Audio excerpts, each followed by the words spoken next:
Those we spoke with say there's no doubt in their mind that this murder is related to the violence happening in Mexico, leading them to wonder how safe they really are. We've concealed their identities for their protection. The scene is clear today, but the tragedy that unfolded at this home late Wednesday night still weighs heavy in the community. Roma police say they were called to Violet Street after they received a 911 call that a man had been shot in his driveway. We don't have anything. We were notified by neighbors that they heard the victim's car drive into his driveway. Immediately thereafter, the shots were fired.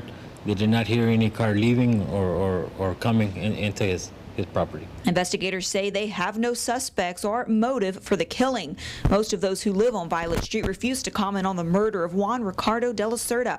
All but one man, who says de la CERDA's death is a reminder of the dangers that lurk in this small community. Claro que son enfrentamientos que afectan. He says the violence that goes on affects the whole city and community. Violence, JUAN attributes to the violence erupting just across the Rio Grande, in a place he used to call home, Mexico.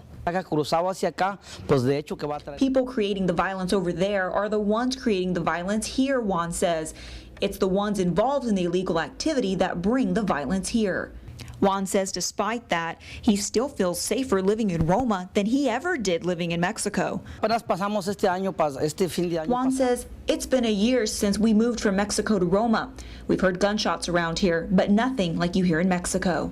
The only way the violence is going to stop, JUAN says, is if the community bands together and fights to keep it out. Like we said before, there are still no suspects or suspect vehicles in this case. We'll, of course, bring you the very latest as it becomes available to us. In Roma, Katie Lopez, Action 4 News.